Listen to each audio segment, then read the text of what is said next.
Oh, that show did it right. Yo, how many beach episodes your show got? Okay, that's It's like Michelin stars. Instead of Michelin stars, like how many beach episodes you got? Oh, you got one. Oh, okay. Oh, I sure, didn't know dude. they just let anybody hear you.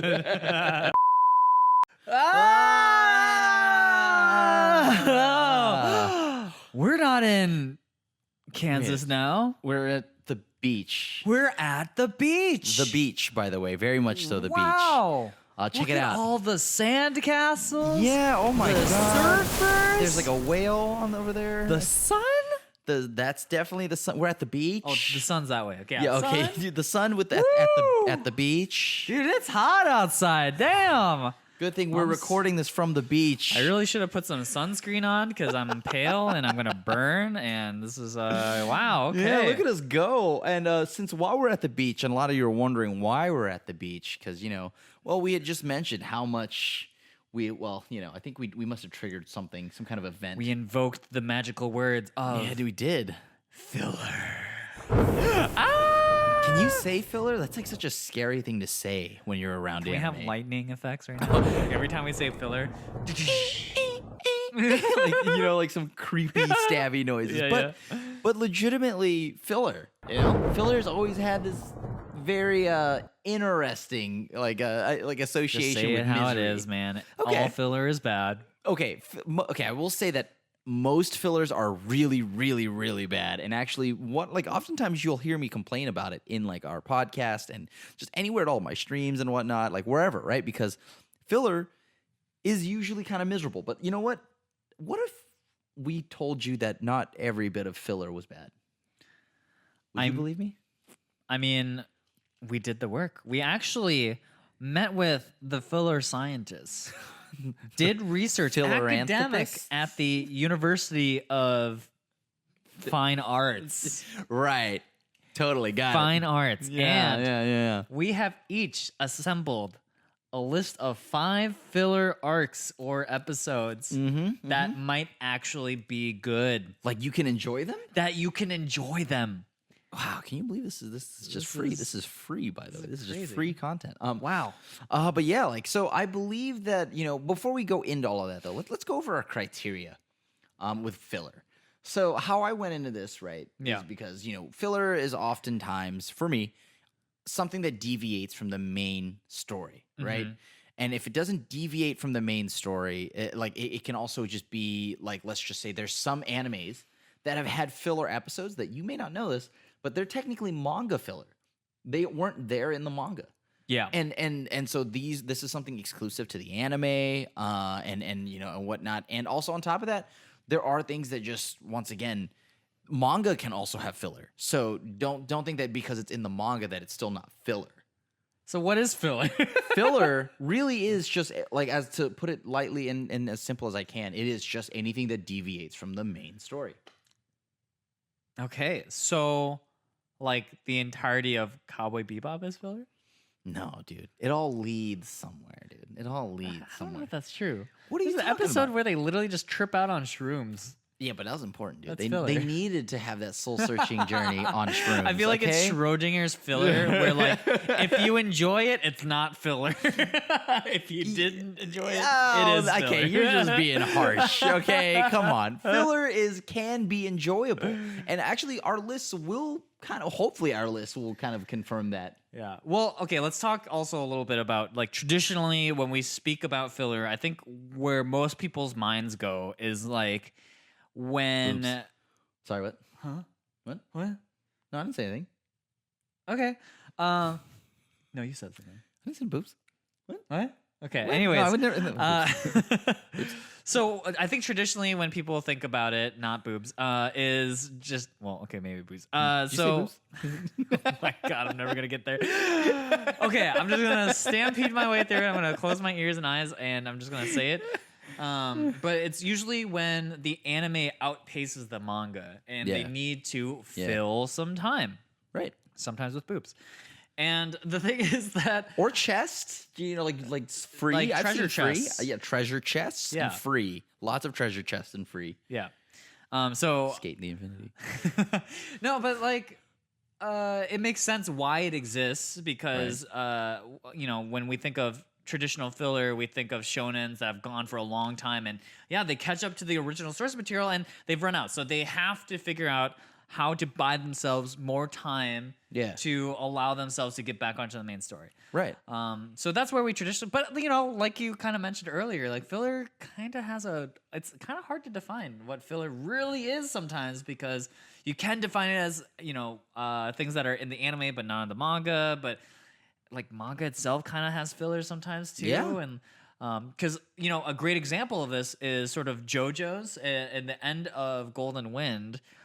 It doesn't end in like a climactic thing. It kind of ends with like a weird filler thing, and they actually replicated that in the anime. And so the last 2 episodes kind of don't have anything to do with the main plot again. So it's so weird, right? That like, so again, it can be filler even if it's in the manga. But I don't think that's traditionally what people. I think traditionally it's just like the not in manga. Yeah, not in manga. And like the annoying 50 episode training arc, something like that, right?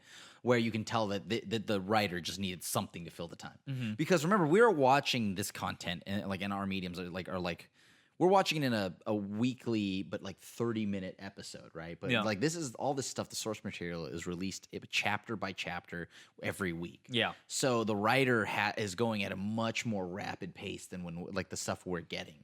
So yeah, like it makes sense that there's filler, and I'm okay with filler. I'm gonna be honest with you. I'm okay. Actually, as I've said, that contradicts what I open with, which is I usually complain about filler, but that's because I complain about filler in a way when it's done in a way that's just not tasteful, and I feel like it kind of sucks because normally the idea, like example, it feels a lot like how we watch Slime Diaries, right? And it's like, yo, this show should be good, right? Like you get to see all the characters you love from the time when I was reincarnated in the slime, right? But doing just everyday things, right? But the way it's done on that show feels bad. It's just like it's poorly done. It's not that. I mean, like, granted, I dropped this like by episode 4. I don't know how far along you went, but so the thing here is, if it's done right, though, right? If you can do a filler episode right, it's probably one of the standouts. It's weird. There's no gray area for filler, right? Like, it's like this is a season defining episode, like of hilarity, like fun, right? Like, or my God, what did I watch? I can't believe I waited all week to see this. Yeah, I mean, I think also with filler arcs, that's an opportunity for new writers to get in there to try things. And like you kind of mentioned, sometimes they just don't nail the mark. And sometimes the characters feel sort of out of place or not quite like themselves like usual. Yeah. And the good filler arcs, I think, are the ones who actually lean in very hard into what the characters are like and sort of give us just more, right? Yeah, more right, content that we come to expect, but it maybe in like a slightly different way. Don't give me more if it means like you just give me this like half-assed kind of like not even the real character. It's like a shell of the character we love. But we've definitely now talked about like what filler is, right? And like and then some stuff like that. So why don't we lead in with some solid examples? Yeah. So and not because I have it written down or anything like that anywhere and somewhere not near me because I clearly don't know where I put it. But I had a list, right? And I found it. You see, in the pool of nice water. Filler. Wow. Yeah, that's very good filler, right? Like that's meta as heck. the filler Doing in the filler episode. Yeah. Which, by the way, this is for those that are listening and watching at home. This is our first episode together. IRL. Yeah, this is an IRL episode. We are together in this pool of water. This very definite pool of water. Yeah, real pool of water. That is totally filled up. Pool. Yes. Like, yes, of real that is water. outside in the middle of the day. Totally not at 1:30 on a Saturday. Saturday, 4th of July weekend. So yeah, where'd I get my phone? Well, I always keep it on my floaty. Good thing iPhones are waterproof. Yes, that's exactly. Yes, plot hole. Okay, we actually talked about we actually talked about everything. You clearly. At the end of this episode, we're gonna talk to you guys a little bit about our trials and tribulations that took to get to where we are at right now. But we actually know what our first thing is, and it's a prime example of just a classic filler arc example, which is baseball episodes, right? So like when there are a couple of tropes within the filler arc space, and like I think baseball beach episodes, these are some of our tried and trues. And we found out that a couple of our favorites are, in fact, baseball episodes. You can definitely figure out one of them. Yeah. I mean, like we had talked about the show thousands of times before on this, and I'm pretty sure everyone at home listening and watching right now, on 3, you can probably say it with us. You know, 1, 2, 3, Jujutsu Kaisen. Yeah. Oh my God! Wow, what a surprise! Wow. Oh, the two edgelords. It's just what a surprise! Just like the sun in the sky right now. Really, the real sun that is in this very, very bright beach. So, like, I cannot tell you enough though how great this episode was, right? Like, because this expands on what I was like talking about. Like, you give us the characters, right? Like, not a cheap version, not a hollow version. Like, you see 110%. This is how Miwa would be. This is how Todo would be. These are all how all the characters would be in the show, but in less stressful and, like, you know, life or death moments, right? Yeah. So you got to, and it felt genuine, and it came from a place of love, and I like it even the best part is they found a way, right, to tie it back, like how So is the baseball episode actually filler? Yes, still filler. Nice try. It's still filler, but it ties in. Gojo talks to you know, Megumi, and he's like, "Yo, this is my inspirational speech. You stop holding yourself back." Okay, but you see, like, it's still filler. No matter how you try to spin this is still gonna be filler. And I love this episode because it's probably some of the funniest stuff I've seen. And like, it just shows you the comedy of like the characters interacting with each other, right? Yeah. Like, the best thing from this episode, and I think you can all agree with me here, is when Todo gets laid out by a baseball. and nice his own teammates, who then celebrated with his opponents on just like that. What a nice pitch that was, right? Like, it's like you cleaned Todo's clock out, and as he's on the ground, his head is resting up in Yuji's arms. Yuji just goes, "Man, they really don't like you. Everyone really hates you." And it's just like, dude, that is when I think Jujutsu Kaisen, and I think all the last 22, 23 episodes or whatever that it was at, that is one of the first things I think of.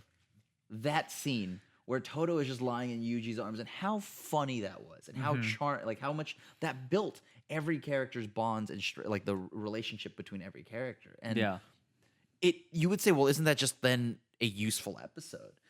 Not really, right? Because like the baseball episode does, like, I mean, you know, deviates, and in a weird way, it did it in the best way possible, because I'm not gonna lie to you, the fact that they went around another high school tournament arc that I've seen for the 1,000th time in the last, like, you know, two weeks, or I guess now, like, they went around that entirely and just put it all in a baseball game, and I'm like, this is brilliant.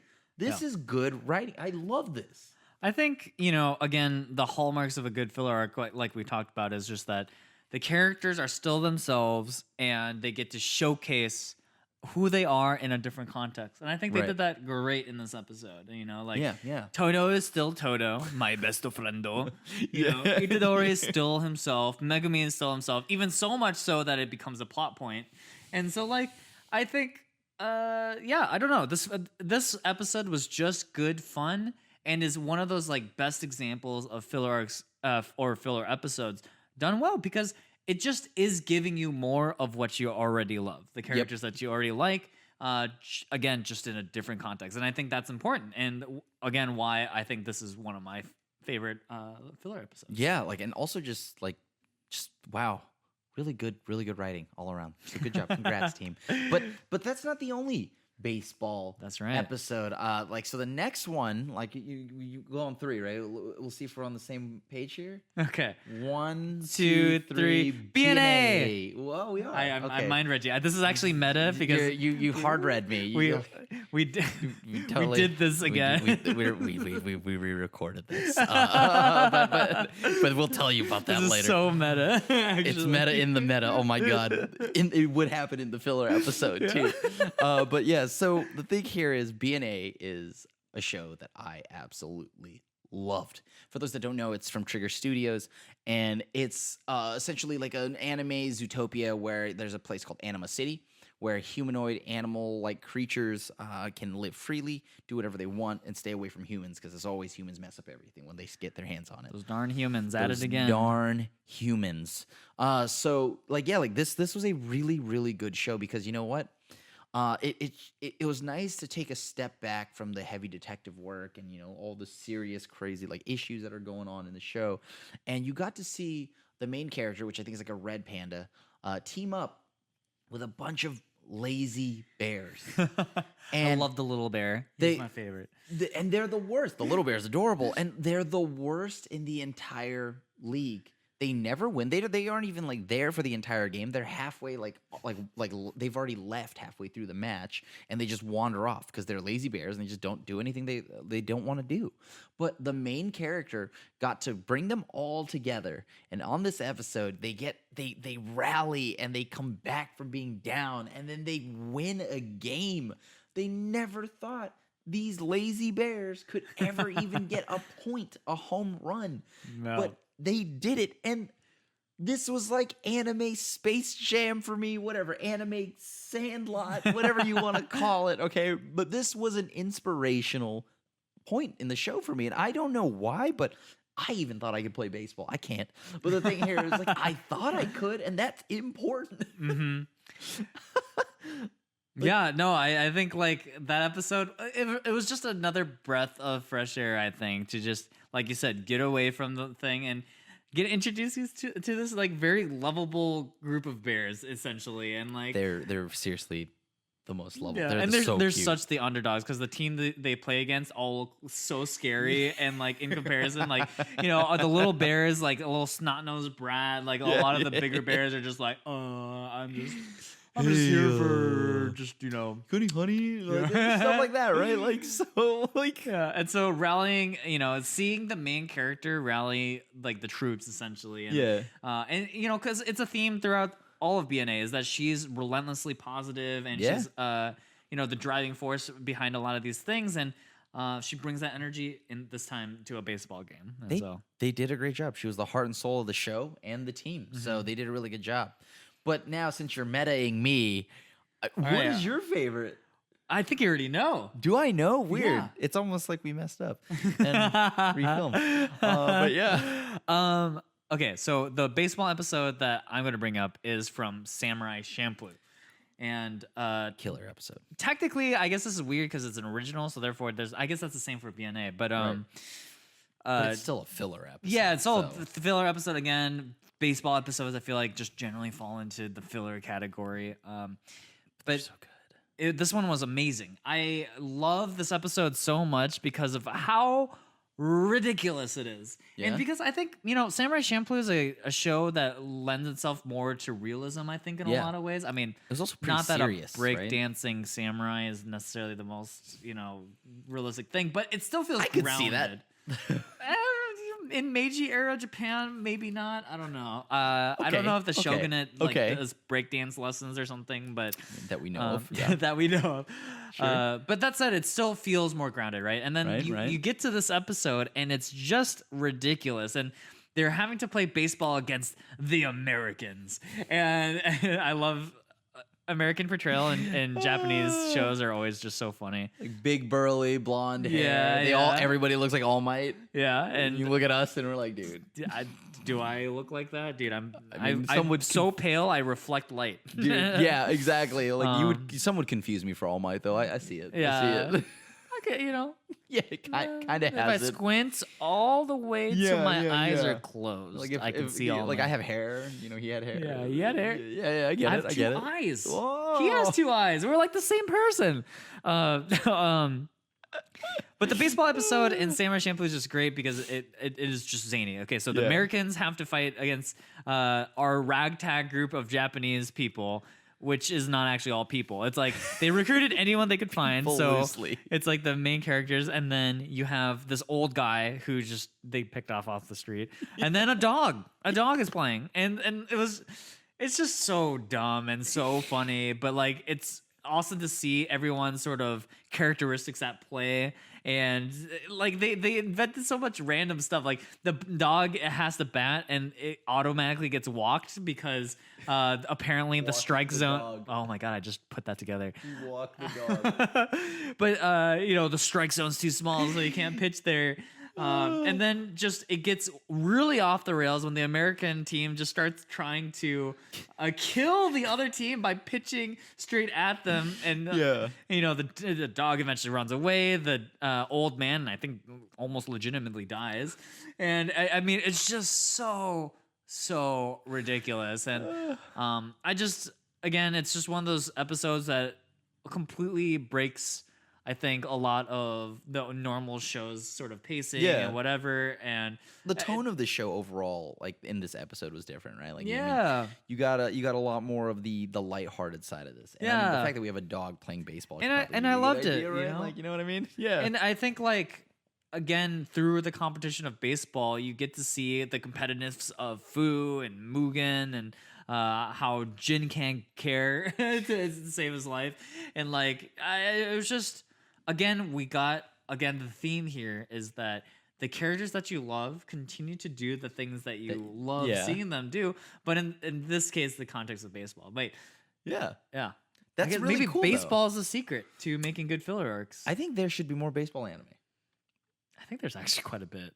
I think there could be more. I don't think I've ever watched a baseball anime. Yeah, like first off, there's a lot, but none of them seem that great. Why is that? Yet why is it that baseball animes I just actually aren't that great? Just don't like baseball.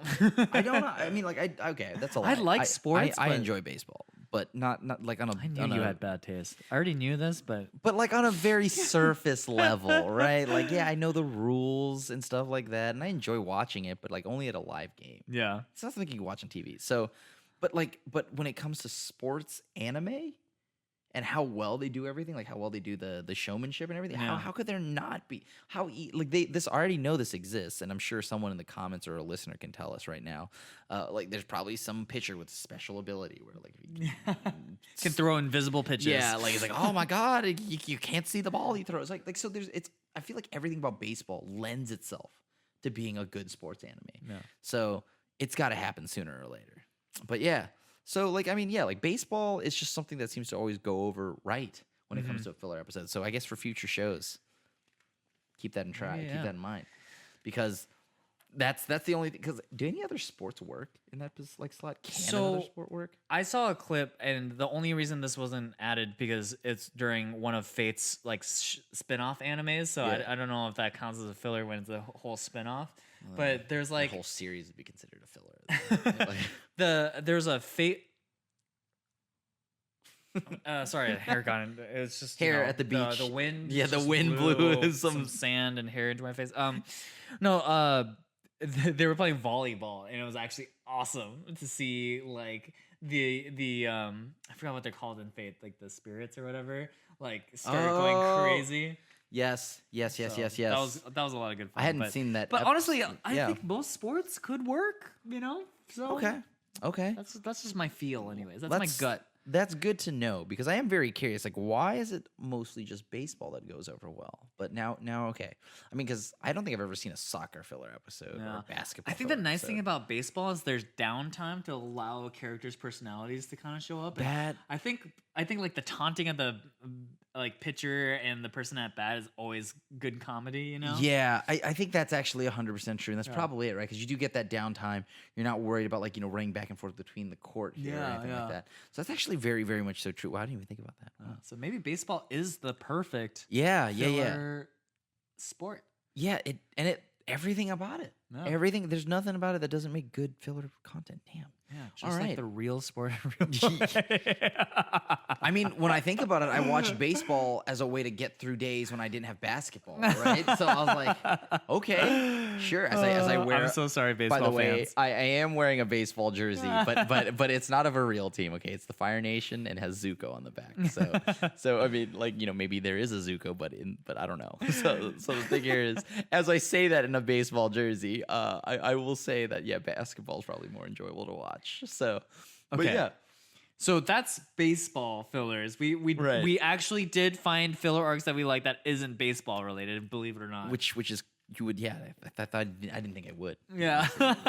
I had to dig deep. Honestly, when we first talked about doing this episode, I was like, there's no way I'm going to be able to get 5. Are you kidding me? Zell really doesn't like filler episodes. Like normally we do like top 10s, and this time around I was like, I don't even know if I could do a top 5, and I had to really dig deep. And so when I found you out, didn't have to dig that deep. You just had to think a little because, like, dude, let's be honest. Google was my deep thinker for me. So. Well, okay, but you still had something to think for. But I did end up making my 5. It just happened that 2 of them are baseball episodes. That's because, well, okay, whatever. You know why we love it. But yeah, so what is the next filler for you? For me, okay, so one of the fillers that I personally really liked is the Excalibur backstory in Soul Eater.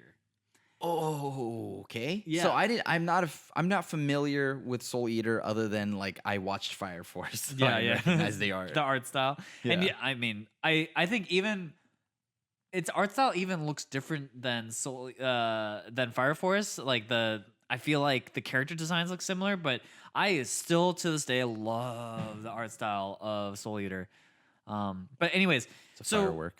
Yeah, I don't know if that catches on our mics, but yeah, we chose a pretty July 4th weekend. Interesting day to do a podcast.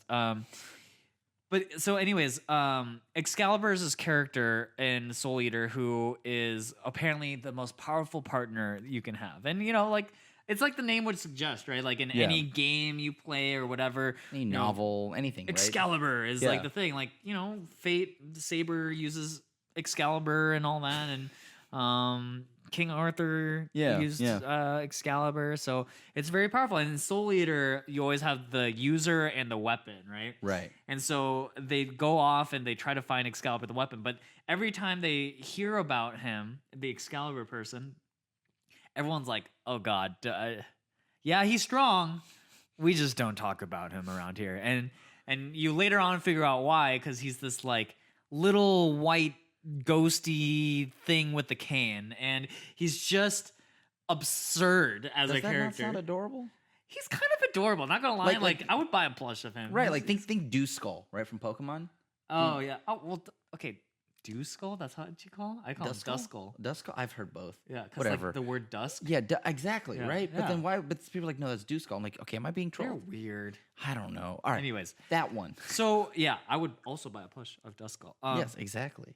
But yeah, it kind of sounds like that. Yeah, and so the thing is that he's this incredibly pretentious character who I watched this in dubbed when I first watched Soul Eater, and he would go around and he would just like put people down and be like, "Fool, you didn't do that, fool." Just that line is like stuck in my head when he calls people fools, and he sounds like an over the top, like Merlin. Yeah, wizard, I mean, right? Like Merlin the Wizard. More over the top. And the thing is that he's legitimately powerful. And the thing is that nobody can partner with him because they find him so aggravating that they cannot continue to partner with him despite how powerful he is. He it reminds me of this gun that you can get in Borderlands 2. Yeah. I forgot what exactly it's called. But essentially, the gun's stats are like absurd. They're like 5 times stronger than most guns. Yeah, yeah. However, when you have it equipped, you move at like a quarter of your speed. Okay. And then on top of which, as you fire it, it just yells at you. And like this I'm just banshee imagining like a screaming gun, like ah! Wow, you nailed it. They based it off me. It's like how it shoots, and it's like absurdly strong. But it's so annoying to hear that you're kind of like, I don't know if it's worth it. That's Excalibur. Everyone be quiet, we're hunting. Ah! I think we got it. And so yeah, anyways, that's Excalibur. But the filler part of the show, because Excalibur does exist in the main whatever. Yeah. Is his backstory about how he turned to be who he is now. And that was the part that like I was so surprised that was actually filler. I didn't know. And I think one of the things I discovered through my research at the University of Fine Arts. Yeah, that we definitely went to. That we definitely have certificates for. Yeah, definitely. was that how much stuff I had watched that I didn't realize was filler, but I wanted to give Soul Eater a shout out in particular because I thought that arc was pretty fun. And Excalibur, despite him being so kind of like aggravating, I find him fun and like he's aggravating in like a fun way. Yeah, I mean, there's just those characters, right, where you just love to hate them. Yeah, exactly. And they're just so easy to hate, but they're lovable in a weird way. It's like I kind of feel like it's like a lot like Loki. You know what I mean? Oh like, yeah, Loki's a little bit of that like it's like, God damn it, you shouldn't trust him. Stop listening to him. But you know? every once in a while, you're like, well, okay, Loki. Them, I believe, like them, yeah. them, like I like Loki. You don't believe them, right? Because like they're a trickster, right? Yeah. So like it's like why are you gonna why am I gonna listen to them? And on top of that, like you have like Magic Man from like Adventure Time, where it's just like I don't know if I ever came around on Magic Man. I love Magic Man. He's such an right. Like you can censor this out, Don, but like Jesus, he's such an like, but in a weird way where I'm like, but an asshole that I kind of would be like, all right, I'd hang out with him. Would you? Yeah, like I might like get dunked on. Like he might like I don't know, turn my arm into like a glass of orange juice or something like that. But like the thing is, sometimes you get your arm turned into a glass of orange juice. It's dangerous business stepping out your front eyes door. Into teeth, and then look, that could happen at any point. May as well. I don't know. It could happen. All I'm hearing is that I think if there was any person in this world who could take Excalibur, this is our guy right here.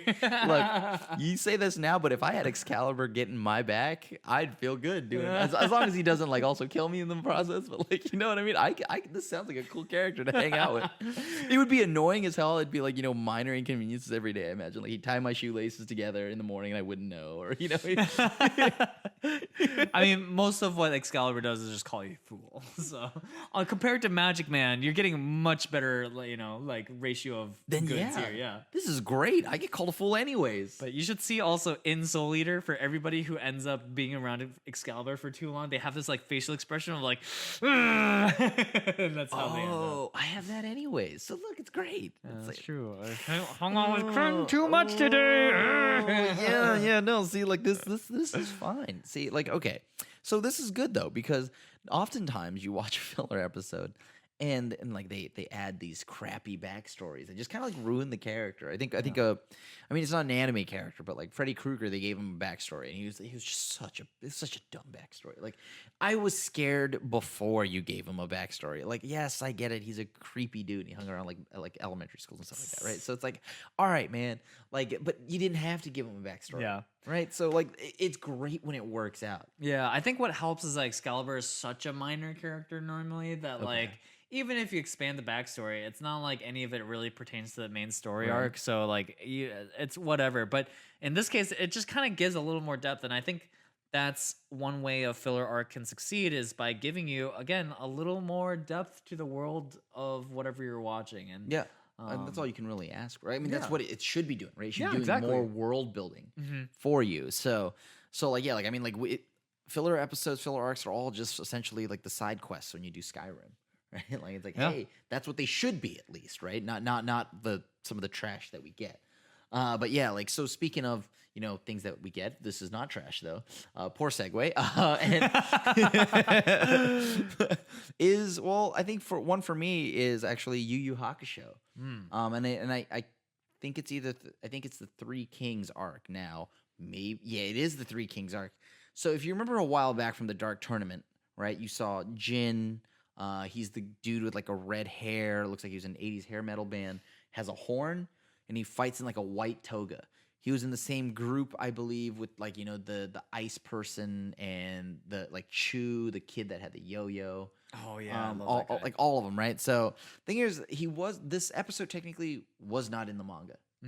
This was not in the manga, so by that standards, right? That is a filler episode. But at the same time, you wouldn't have known because it felt so seamless that it was just like the perfect, like it just seemed like it made sense, right? But the whole point of them coming back was to demonstrate Raizen's power. If you don't remember who Raizen is, I believe that is Yusuke's dad at this point, right? So like this is a really like great way to bring back characters too. using your filler episodes to bring back fan favorites or any cool characters that you previously had to deal with, because this is just great, because it's like also like, why not, right? You can plant some future seeds here. No. I'm a little sad that all they got brought back for, though, was to be a punching bag. But if you ignore that part, though, it was just cool to see them. Yeah, I think it. In this case, filler arcs is also known for fan service, Right. but this is a type of fan service where you get to see some of your old characters fight again, and I think that's Right. always cool, because I don't know, like in shonens, there's so many characters. Oftentimes, by the time you get, Ryzen only shows up at the very end, Right.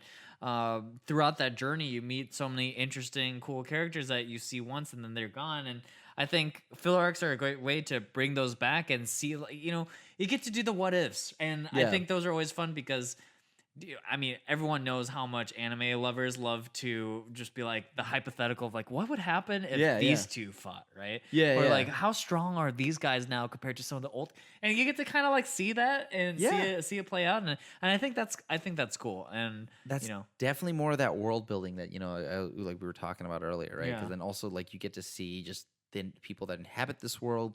You get to see more of the power level of everybody. You get a good scale of it, right? Like, Yeah. hey, Ryzen's clearly a threat, right? Like he's flexing right now, and we are understanding this flex because you are showing all these people getting bodied. yeah. So this is one of the times where I felt like a filler episode. Which, by the way, Yu Yu Hakusho, for how long of a show that was and how many episodes it had very few filler episodes, and even interesting. then, the filler episodes weren't really all that filler, right? Like, and if they were just the right amount of everything of fan service. So I think there's maybe only 6 episodes in 100+ episodes that are filler. Damn. So Yu Yu Hakusho, and I think that's why Yu Yu Hakusho to this day is my favorite shonen. And I will see Jujutsu Kaisen's climbing, but this is the one, right? Not many useless filler. There actually aren't any useless episodes. Yeah. As I think back to the fillers. So, but yeah, so this is one of them, right? Like this is an example. Once again, I'm gonna pull out my phone from the water again, where Wow, great thing I your phone often is waterproof. store my phone. Is so my hero. My hero has some really, really, really good stuff, right? I mean, you've seen a lot of some cool, powerful arcs and whatnot, but then they've also got their bad filler arcs. Like example, the most recent, what I thought was bad was seeing the students at the mini school tournament arc. Oh yeah. After seeing Endeavor, but definitely disappointing. I think that one existed in the manga, but it might as well be filler, right? Because that's just bad writing, pacing, whatever. Right? It's just I don't want it. I don't want it. That's just one of those things where it's dude, how do you go from watching Endeavor dunk the Nomu into almost losing his life to now, oh, by the way, here's a school tournament. Yeah. You just can't care, right? That prominence burn scene, and this is also again meta because the first time we filmed this, I forgot it. But he asked me what it was, and I didn't remember, and I still don't remember, and you told me. Yeah. But prominence burn, that scene was so incredible, and the whole idea that Endeavor has taken the throne from All Might officially was such a beautiful moment to end that season on. And then we come back, and it's wah. Yeah, it's just a dud, right? And this is not the arc I'm recommending to you, by the way. I'm just letting you know this arc is in current season is kind of whack. But I there's a reason why I like the arc I'm mentioning, and it's the internship arc. This is where you get to see all the characters who have now split off at this point. I think this is what, season 3, season 4, or something like that. No, this is season 3. Yeah, season 3. Because season 4 was all about overhaul and okay. Yeah. See, this was really cool because you get to see all the kids and all the people at, from class 1A finally experiencing, their powers and, their all the things they've learned in the real world. Yeah, right? yeah. And you got to see them help real heroes as opposed to it was just the perfect filler arc in that it didn't have a this life or death feel, right? It wasn't an all for one or overhaul or any of those fights. Yeah. And it wasn't something as kind of pointless to me as the little school arc, right? The little school tournament arc, because we're in season 5. We don't need a school tournament arc. Okay, what we need to see is more of them out there. Okay, to give the season 5 thing a little credit, it did introduce new character powers. Reintroduced a character. Yeah, reintroduce the character, so maybe that's one of the reasons why. I don't know. Anyways, but like for example, I did sort of enjoy seeing some of the other like classes' powers and stuff, and Yeah. I thought that was fun. But yeah, I not like the Phantom Girl. the Phantom Girl. Yeah, her ability. She was like a yokai girl or something. I forgot. Oh like, yeah. and Her whole design is very fun. yeah, right. And then like that, and like the manga guy. Manga guy, onomatopoeia, power Yeah, up. yeah, get hit by onomatopoeia. Like they should call him that manga guy. Yeah. But yeah, like the thing is like that was cool. Like right, it was really cool seeing Yeah. some more of the characters and whatnot. Right, but I think this is the issue. It's also like where you place these filler episodes are huge, are very important. The pacing of it, right? Well, so looking up filler arcs, I didn't even know the intern arc was a filler because it made sense. It was like, okay, we just got dunked on by the League of Villains, right? Like Deku versus Muscle happened earlier that season, I believe. And so everyone needs to power up. So I thought it was just a training arc. I was like, oh yeah, that makes sense. Like everybody needs to go. And it was like fun to see how everyone had their way of sort of learning what to do next, right? Yeah. And it was cool to see Ochako learn her gunmetal karate or whatever it's called. And you gotta see like Sue like develop more like almost like leading like abilities, right? Like, she's a good scout. Yeah. So I thought I didn't know that was filler. And actually now that I'm thinking about it, like I don't even know is that the only filler arc that's existed in My Hero, or I can't tell you. I mean, yeah, because I haven't read the manga, so I'm Right. kind of curious if the other stuff, because there've been arcs in My Hero that feel like filler. Like I thought Gentle Criminal was one of those. That arc felt filler, but that should be filler, right? but I'm Like, not I mean, actually sure if it is. Technically. I think maybe if it isn't filler, whatever they did with the show made it real bad and feel like filler, right? Because it just felt like this real creepy dude that just hung around a school with like, you know what I mean, and then at the same Dude, time, he's just a YouTuber. Give him some slack. dude. He's being weird, especially I don't trust YouTubers and like content creators. Yeah. Wait a second. Wait a second. But like legit though, like it just felt like it was one big. Like that, his whole arc seemed pointless to me. Yeah. I don't know if that was supposed to strengthen Deku or something like that. Like I don't get it. Like what was the purpose of him? Yeah. Now maybe this is explained better if it's in the manga. If it's not, then it really is just filler.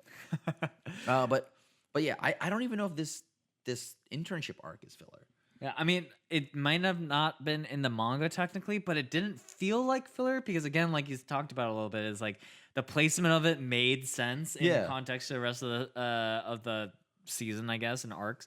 And I felt like we just got to learn a little bit about how they became stronger. Because if they had just sort of, snapped into the next section, I'd have been like, when did Ochako learn how to do karate? Right, and like, right. When did Deku learn how? So I think you would end up with more questions. So I think maybe in this case, they're taking liberty of that moment to sort of expand on that. Actually worked out really well, I think. Yeah, My Hero. That was great. Learning how they got new abilities and everything. Yeah. So, I mean, now that as we start honing in here on the end here, right? Like this. So I got two left. Let me. Oh yeah. So the next one I want to bring up though is like a little bit different than the normal filler arcs that we talk about. Okay. This one feels more like kind of like a reinvention of the show for a little bit, and this one is Yu-Gi-Oh's Dungeon Dice Monsters. And I didn't know that was filler, but it came up in my Google search that it was technically filler, and I adored that arc when I was a kid. When I was keeping up with Yu-Gi-Oh's show back in the day, like it was such a weird thing to have happened because in the end, Yu-Gi-Oh's a card game, and then suddenly they're rolling dice, they're like exploring corridors, like it's D&D, and like this whole thing was just so kind of out of left field, but I loved it. And I remember distinctly being like, I want to play that game. And I was very disappointed when it wasn't like a thing that I could play. And so I remember being like, okay, well, because I think we were in middle school, elementary, maybe. Yeah, middle school, like 6th grade probably. And I remember being like, well, I guess, because this is what I did as a kid. I was like, I invented games for myself. And, and so I would be like, okay, well, I'm going to try to reinvent Dungeon Dice Monsters. And turns out it is really hard to base a game around that show because they don't follow their own rules. Yeah, they didn't even do that with their own card game. So that's so funny that you brought up Dungeon Dice Monsters because I legitimately forgot that was like a whole arc. Yeah. But it was amazing. It was actually fun. pure fun, and I love Duke Devlin. I used to want to look like Duke Devlin and whatnot. So, but like, oh my god, I used to try to like also like because I looked it up and I remember it was a thing in Japan. Gotcha. But it was in Japanese, and I'm not sure how the rules work there, and how getting the pieces here, all that stuff. You know, I'm in middle school. Like, there's no Amazon. I can't like Prime ship. Amazon. Didn't exist back then. Yeah, that hadn't happened yet. So for me to like see that though, that was absolutely a nutty thing, and it was like literally a game changer. I actually at a point wanted to play that more than the card game itself. Yeah, 100%. I bought the minis. Like they used to have minis, and then I would try to like make that into a game. Yeah, like, I try to reenact that and like design how every single one of these. Is it a thing now? Like, did they make like a digital or a board game for? I wish. I think there is something else. Either it's in a video game form or some kind of board game or something else has happened, and I think that thing does exist. I'm just a little bit sad because there's that void in me from being like a middle schooler and never getting to play that. I wonder if there's a version out that like we could play because I would be so down. Up. Yeah, like because I would play the living crap out of that at the beach, of course. Yeah, of course. And like like nice this sand. Yeah, the sand. I hate sand. But yeah, like of course it gets everywhere. yeah. Like see that's the thing. I would love to play this again. Like that was so sick. Yeah, and it is so cool to even like bring that up because now it's just like a rush of memories and how much I enjoyed that game. And I think the coolest thing about Dungeon Dice Monsters was, again, the reinvention of the show because like it was a card game. It was never meant to be this weird corridor, D&D-esque thing. Right. And I feel like it takes balls to be like, oh yeah, this card game thing, out with that. We're gonna do this board game essentially, and I thought that was really cool. And Magic the Gathering now is releasing their D&D set. A realm 15 years later after Reborn is Final Fantasy. A realm far away, a far forgotten realm. A forgotten realm. Yeah. It's AFR. There's Forgotten Realms. Yeah. Yes. And like it took 15 years for them to follow Yu-Gi-Oh's act, and you might say Yu-Gi-Oh ran or walked so Magic. Don't could go run. there. I knew it. Don't do that. I mean, collectively, to piss off so every many Magic player is like, "There's no RNG in my game." Don't know there is now. And like a bunch of Magic players look down on Yu-Gi-Oh, like they are now closer to each other than they've ever been. With the dice rolls and all that. And like this is what I mean though. Like Yu-Gi-Oh was willing to. Good Lord, was it willing to change everything about itself from how the game was played to the show. And like now, like I remember seeing it something, they're riding on motorcycles and like, it's like, I think like 5DX or so, I don't know. And they're riding on motorcycles and that's how they battle each other. And I'm like, what? So it's like Fast and Furious and what's going on? Yeah. I mean, the coolest, I've said that it's cool a bunch of times now, but I think, again, another interesting thing is that with that reinvention, they still kept the spirit of the show and everything.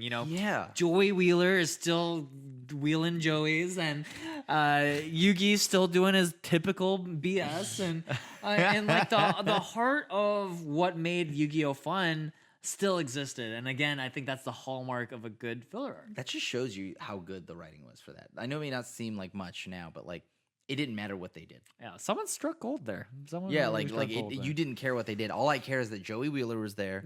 Joey Wheeler, a Yugi. Like it's like, dude, what is this? Okay, whatever. And then there's like all of them. Tristan, Taya. Maybe we could do without Tristan. I don't know. He was kind of irrelevant.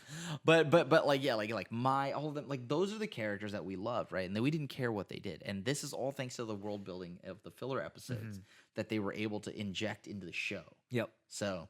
But yeah, so we love that show. We love it's showing that there's just more and more filler episodes that are doing it right. But I noticed that we had done this whole episode about filler episodes. Yeah, and we haven't done the most awesome filler trope there ever was. the beach episode. Yes, beach episode. I have no shame beach here. we're at Yes, right now, yes. With the Thank God you gratuitous finally brought it up. fan service. Look, okay, there's a reason why my shirt's unbuttoned. Okay, it's so hot out. Oh my God, in this beach, The sun, you're gonna Okay. get tan. It's gonna be great. dude. Okay, Watch out for those beach balls. Oh no, the waves of water. Somebody Yeah. squirt gun me. Yeah. But okay. So this show, every anime, right, has always got the beach episode, and you know what it's known for. Gratuitous plot. Yes, so much plot. There's a little bit of the boing boingy plot, but you know what I mean. Like, let's be honest here, okay? There's been some good memories tied to some of these beach episodes, okay? I'll go into my favorite filler episode and probably one of my favorite memories. Don't share too much. Oh, I mean, don't worry. Then or maybe I will. Who knows? We're gonna. I will tell you that don't worry. I didn't let anybody, the listeners, the watchers, all y'all at home. Don't worry, I didn't leave it out. The beach episode, and specifically this beach episode for me, would be the Love Hina one. My throwback. first harem. My little harem. My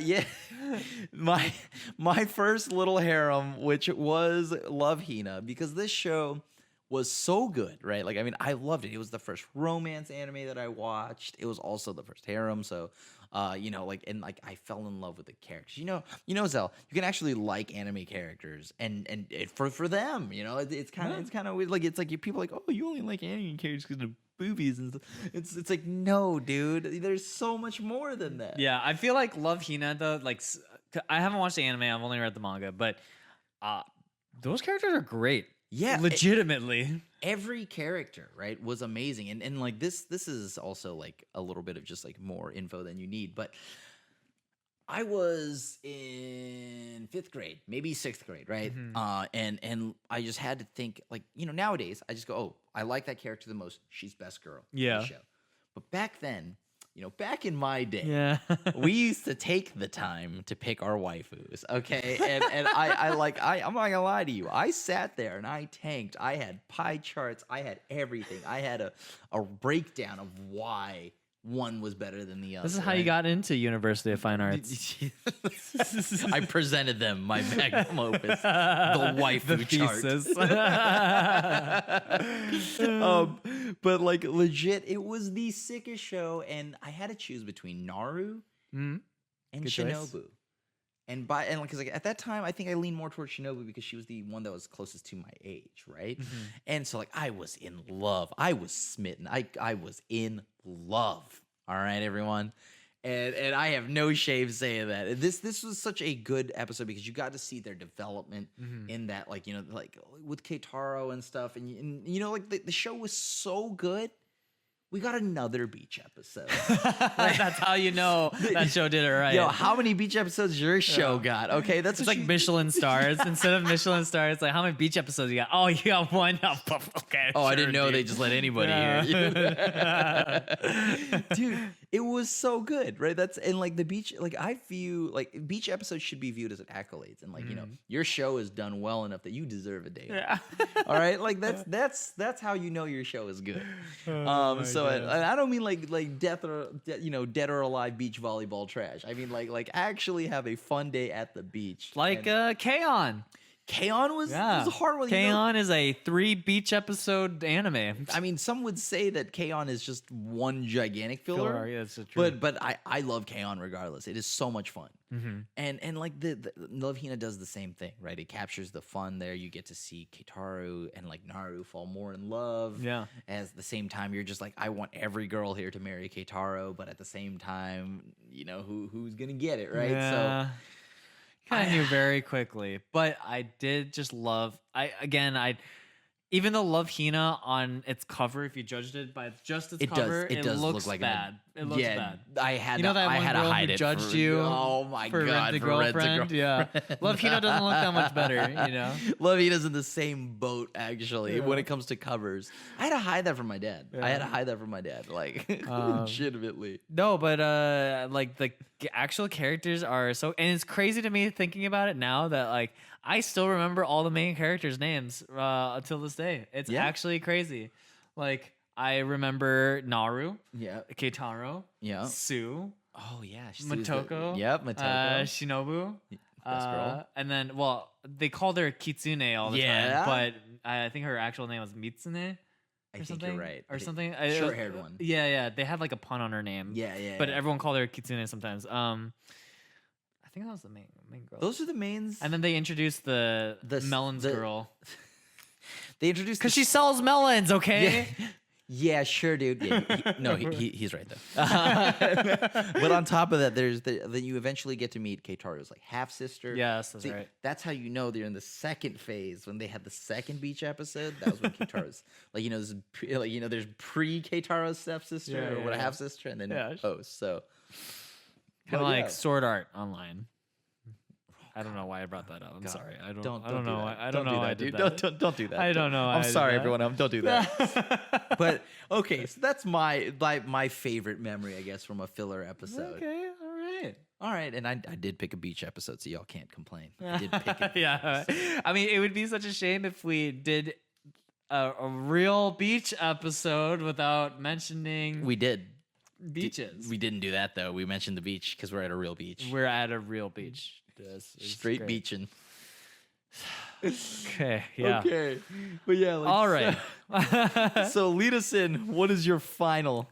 And which, by the way, before when we get to the end of the podcast today, we got to tell you all about how this episode came to be. This has been an ordeal. Okay, so the number one drum roll is there's a show called Beyond the Boundary or Kyokai no Kanata. Okay. Which normally is about a show about this girl who's kind of got like blood bending powers, and it's about her kind of like learning to defeat demons and stuff like that. Okay, I'm into this. And then they made this one demon, and typical combat methods did not work against it. It was crazy. They were having trouble. But then they realized, through the power of dance and song, they were able to finally approach this monster. And so, because every time you would approach, it was like this giant eyeball thing, and every time you would approach and get too close, it would expel like goo at you that smells really bad. And everyone's like, "Oh God, no, we can't do this." So we had to defeat this demon. And so they came up with what? Oh, that sounds pretty bad, huh? It's like Pink, okay? Get your mind out of the gutter, Crim. All right. Okay. All right. Okay. Hold on. What though? Yeah, okay. Tell me. Just go ahead. Okay. Anyways, what they figured out though is that this is the game plan. Okay, we gotta put our swords away, our blood bending away. We need to break out the idol costumes. They bring out the idol costumes, figure out a coordinated dance and song to woo the beholder essentially into submission to get close enough to finally attack it. What? Yes. Hold on. I'm catching my breath. I'm still processing what you just said to me. Yeah, so they team up to start a mini idol group. They DDR somebody to death? They DDR someone to death, Crim.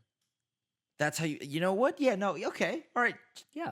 It's kind of It's kind of like the there's that Evangelion episode where Asuka and Shinji have to team up to defeat two angels. Yeah, they're like twins and they have to do it together, and so they have to synchronize and do dance lessons together. It's just like that. It's simple. Just plus idol costumes and some singing. This is a reach. I don't even think it's anything like that, but okay, sure, we'll go with it. I think you would love it. And here's the other thing.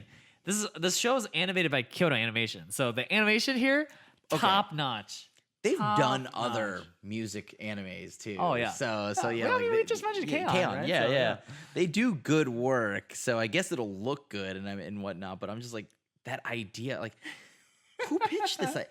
Also, like, what's going on in these meeting rooms? They're like, yo, that guy right there, that guy. I like his idea. We're running with that one. Do that again. They're coming up with demon designs, and there's that one crazy guy in the corner. He's the one designing monsters, and they're like, "What you got for us, Fred?" He's like, "I got a dragon, and he's big and he's strong." And I like him. We like that. Okay, great job, him. Fred. Sure. Give him 9 emotions. And then next time around, he's like, "Okay, there's a big eyeball monster, and he hate people, and you can't get close to him. You can't get close to him. You're like, okay, so how do they defeat it? You gotta dance and sing to defeat the monster. And they're like, okay, That's Fred. so bad. Sure. I hear the boss, Fred. Get that man a promotion. It's like, I also don't know why it sounds like the Cookie Monster. I don't know why like half of the voices I do just end up sounding like the Cookie Monster. But I mean, I'm glad. But anyways, yeah, they had Cookie Monster design this enemy, and they're just like, yeah, I guess we run with it because Are that's demons? his job. What are demons? Like, I love this idea of like how anime depicts demons. Yeah, You know what I mean? It's like, well, what is it like? Why are demon lords and demons not terrifying? Why are they all sexy and like? But this one's definitely not sexy. Okay, once you see it, you'll definitely it's not sexy. But if they're not sexy, there's like off the charts weird. Like, so, like I'm like, okay, sure, how much whatever. weirder is it than like I don't know a typical demon? You've been desensitized. know, like- You've been desensitized, dude. I was Like Beelzebub technically is like a fly or something. 'Cause from the Lord of the Slime Flies. 300. No, just like in general, like Okay. Beelzebub, like the Yeah. core concept of Beelzebub was from like satanic origin, right? And Yeah, I played Helltaker and a few other things. yeah. Oh, yeah. Helltaker, right? I played other games. Yeah, you know, I get just it. like that. Okay. So like, yeah, like okay, all right. It's not too off the wall. Singing and dancing is a great way of, a lot of martial arts started something along those lines. Like. Okay. Yeah, it's Okay. a very, very legitimate. Say it with me. Legitimate. Legitimate. Yeah, just like that. Legitimate. Definitely legitimate. Way of combat. I'm glad I can exercise demons that way. Yeah. When I need to. I'll That's keep why that in mind. Everyone should learn how to sing and dance. Apparently, just in case. You would hate to be that guy where the world is in your hands and you have to face against a monster you can't approach. Well, when the world has demons descending. no, it's down just on one. them. It was just like the Or first. sorry, yeah. a demon. I'm gonna make sure the first person I hit up, I don't know, is like Justin Timberlake or something like that. Dude, he's gonna ace that demon. Dude, he's got it. Who knew bringing sexy back would just kill the demon, right? Like so, but yeah, like okay. So, good God, I can't believe this is a real show. So we have two very different number one memories, by the way. Like holy cow! But yeah, hey, filler episode, by the way. Hey. Wait, do we even know what the filler is, or is the whole show filler? What, our show? The demon show. Oh, the demon. No, it's just one episode. It's just one episode's filler. Oh, is dancing. Is the dancing idol thing. Oh my God! So Normally, it's like a demon slaying show, and like. Oh, it's like I thought actually this is like an overarching villain, and then No, they no, have to just keep no. dancing No. against them. I'm like, That'd be amazing. this is so. You cannot defeat me unless you've learned 5 different songs. Unless you can beat me on Step Mania, like the highest difficulty. Or Oh, I something got like you in that case. I played a ton of Stepmania. You must Osu me to victory. That's so good. Oh my God! They really should make an RPG like that. No, they probably already are. Don't worry Well, about I guess it. that kind of already exists with like Crypt of the Necrodancer. It's kind of something. You dance your way to get through dungeons. Have you heard of that game? No. It's like literally like a DDR thing. You can play it on a DDR pad, and it plays this bomb ass music, and it's kind of like the OG Link's like Zelda games. Yeah. And you travel through dungeons and fight mobs through doing things on beat with the song. It's awesome. Crypt of the Necrodancer. Yeah. And you're just like, yeah, left, up, bomb, right, Oh down, my dodge right, God. dodge left, dodge right. It's- Okay. yeah. Okay. Stuff like that. All right. So Perfect example. now that you've explained this part to me, now I get that it makes it not as ridiculous. Still Yeah. a little ridiculous, but like also like if I thought that was just like 22 episodes of us having to dance against a Oh demon my lord. God, that would actually be so ridiculous. But okay, you know what else is ridiculous though? How much So that's a wrap, right? That's a wrap on our recommended Yeah. filler episodes. But you know what's even funnier? Like, so we mentioned earlier, this episode would be the first episode that we've ever done together in person. But on top of that, the amount of work that we had to put into this episode. Right now, we are speaking to you at like 2:30 in the morning. Yeah. And so, like, as I repeat the time, Oh, God. Zell feels it a little more every time. Oh my God. Today has been an ordeal and like a lot more than a half because. So the thing is that okay.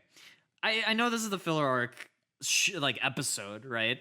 But this was something that we had planned for quite some time. Yeah, like, yeah. Crim brought this up several weeks ago, and like, dude, we need to do a filler episode, but also incorporate it with like a beach theme and do like a beach episode. Yeah. About fillers. How sick would that be? I was like, yeah, awesome, let's do it. And then Crim schedules time to come down and all this stuff, and so okay, we have the plan. I ordered a inflatable pool, right?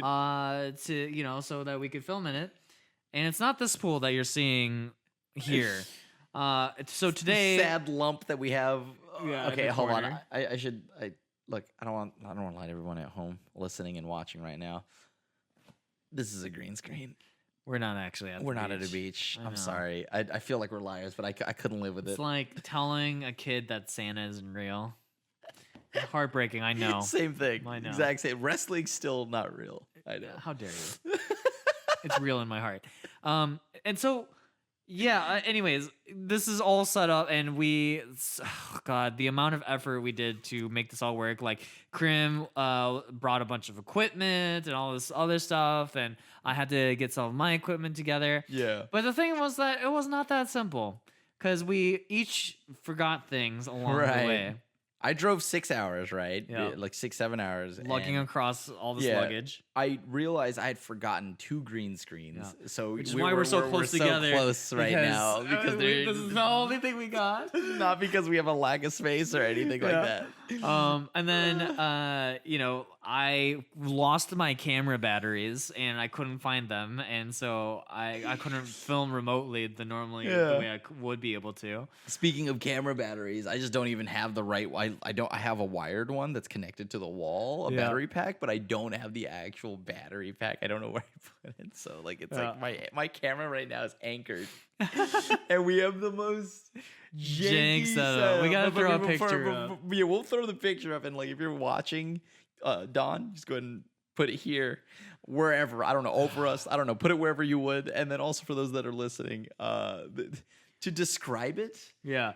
Oh, well, so I guess before we even get there, so because I talked about the inflatable pool, we blow it up because we go to Target and we pick up like an air pump because it was a highly contentious issue between me and Crim about like should we get an air pump or not, because I was like, well, I believe in my lung capacity. I used to swim, I'm like essentially Michael Phelps, but like 20 years older. Weeby Michael Phelps. Yeah, weeby Michael Phelps. And so I was like, I got lungs. I don't know. I couldn't believe lungs between us. We could do this. There's no way. Okay, so anyways, Xell believed that we could inflate this pool purely by blowing into this.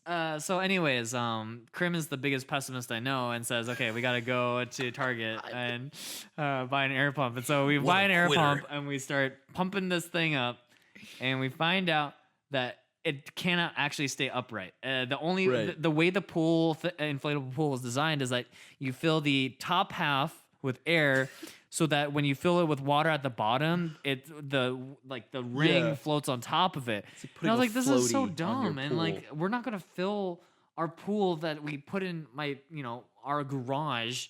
with like where are we gonna empty this? So that was out of it, and so then we had to go back to Target, and we're like, okay, well, it's fine. We'll pick up an inflatable pool, another one. And Crim was like, I'm pretty sure I saw one, and I was like, okay, let's do it. We get there, and there's no pools left in the pool section at Target.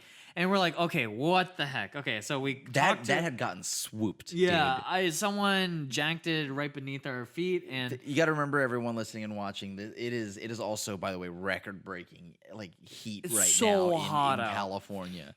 And so, anyways, we go and we talk to an employee. We're like, okay, dude, you guys have to have them, right? And the guy's this guy who clearly doesn't want to help us. He's just like busy stockpiling stuff, and he's just like, yeah. Okay, yeah, no, we don't have any. And we're like, but okay, well, are there any other stores? And he's like, you're not gonna like this. They're gonna be sold out everywhere. And we're like, well, can you just like look and see which one's the closest? And he's like, all right, well, looks like they're sold out everywhere except this one store, but it's pretty far away. And we're like, just tell us. Just please tell us. And he's like, okay, it's there. And we're like, okay, yeah, it is quite a drive, but we got to do what we got to do. And so we're on our way there. Basically, we're like walking back to my car in the parking lot. Crim's like, okay, just like call in and see what we can do.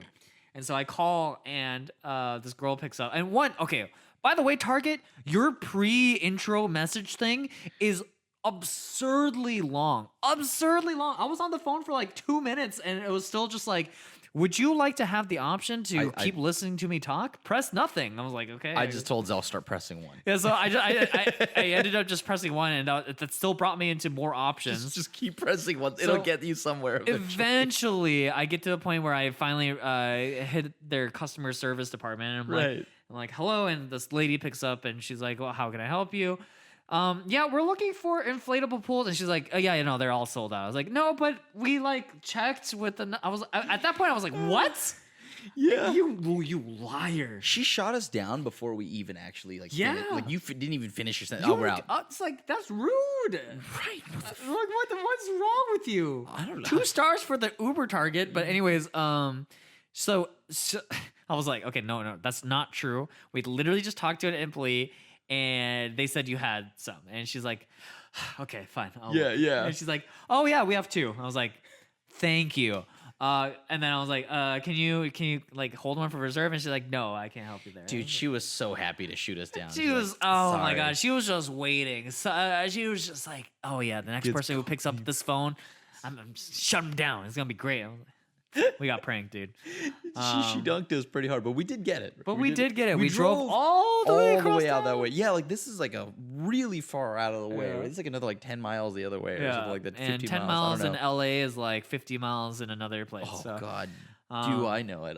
Just from being here for the weekend. Oh. So, anyways, we finally get the thing set up, and we get going, and like our tech problems just continue. Like one of my like mini mics that these XLR mics can plug into wasn't taking my memory cards for some reason. So we had to finagle my 2i2, my audio interface, and now I have my laptop here. And then we were figuring out mic issues. We had to bring in these chairs that you probably only see in the picture. We will describe this to the listeners, by the way. So we have this giant inflatable pool, which we finally filled up. And we have chairs inside because we need something to hold the mics to. Yeah. And then on the ground in this hypothetical water is our audio interface, my laptop, and we have a ring light back there with the camera with our single green screen, right? Yeah. And you would think that and we finally got to filming this at 10 o'clock at night, and you would think our problems are over. Yeah, we got the tech set up, we've got the studio looking great. You think everything's going fine, and we start recording, and it's great. We did a full recording, by the way. Full recording, hour and whatever whatever it was. And we're like, oh my God, our day is done. We've done it. We finally done it. See how I'm using the past tense here? We finally done it. Diddly done it. I hated it because Xell was so happy because we had filmed so many things and whatnot. But I looked at the camera. Yeah, and I've unplugged everything, by the way, at this point. I've already started. I was like, oh my God, I got to get this stuff out of the way. I'm so done with it. But yeah, Crim checks the camera. I'm like looking at the camera, and I'm like, I don't want to break it to Xell. I'm just like, okay, our workday is not done because we only have the first 15 minutes of the actual podcast recorded. Yeah. So a lot of cameras have like an auto shut off system at like 30 minutes, and like normally that's not a problem because like Crim has this camera set up as his like stream camera, which obviously needs to be on for more than 30 minutes. Right. But turns out, in a stroke of really bad luck, in a couple days prior to all of this, Crim's camera had overheated. Yeah, rebooted into factory settings, and so therefore it was back to its 30-minute thing. And so we had left it on beforehand for a setup and whatever, and so. So yeah, and now it is. Let's see, what time is it? It is now 2:30 in the morning. Happy July 4th for America and whatnot. Yeah, I guess whatever. At this point, So today was an ordeal, and even though this is supposed to be a filler episode about filler, this is by far the most work. And I feel like through this whole process, I have learned so much great appreciation for those people who have actually worked on filler episodes. Seriously, like I think we had made it we're gonna just make it a thing, or we're gonna go watch a filler episode of something just to like pour one out for the homies. Please, we started these episodes being like, I'm saying episodes because this is really the second time we're doing this. That like, we've always dunked on filler episodes, and then now that we've done our own, I just feel like it's, you know what? They're saintly level. People, we don't appreciate filler episodes enough.